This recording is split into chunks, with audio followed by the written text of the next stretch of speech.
तुम जब मैथ्स की कॉपी खोलते हो तो सबसे पहले नंबर नहीं दिखते, तुम्हें अपनी पुरानी हारें दिखती हैं।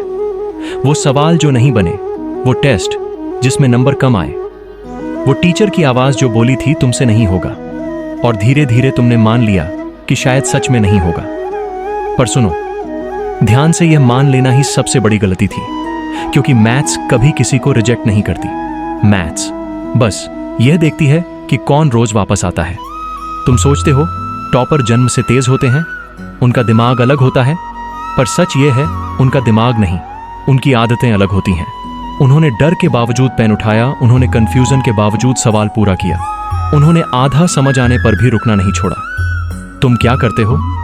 पहला स्टेप नहीं आया और तुमने खुद को डिस्क्वालीफाई कर दिया। पर मैथ्स ऐसे नहीं सीखी जाती। मैथ्स में हर सवाल एक बातचीत है।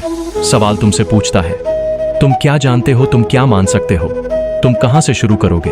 और अगर तुम जवाब नहीं देते तो सवाल दुश्मन बन जाता है। पर जैसे ही तुम लिखना शुरू करते हो, वही सवाल गाइड बन जाता है। तुम्हें लगता है कि फार्मूला याद नहीं रहता, पर असल में फार्मूला याद रखने के लिए बना ही नहीं होता।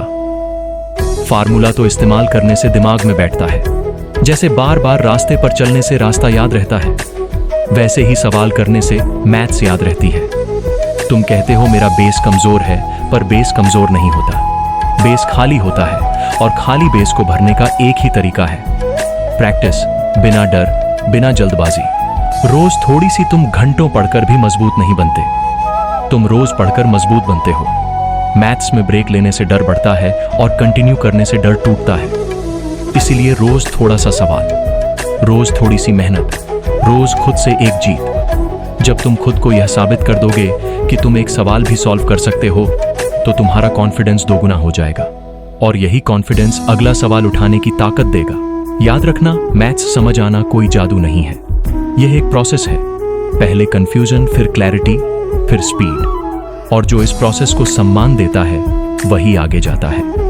इसलिए अगली बार जब दिमाग बोले छोड़ देते हैं, तो तुम कहना नहीं, आज यही करेंगे, क्योंकि मैथ्स उनसे हारती है जो रोज वापस आते हैं, और तुम अब उन्हीं में से एक हो।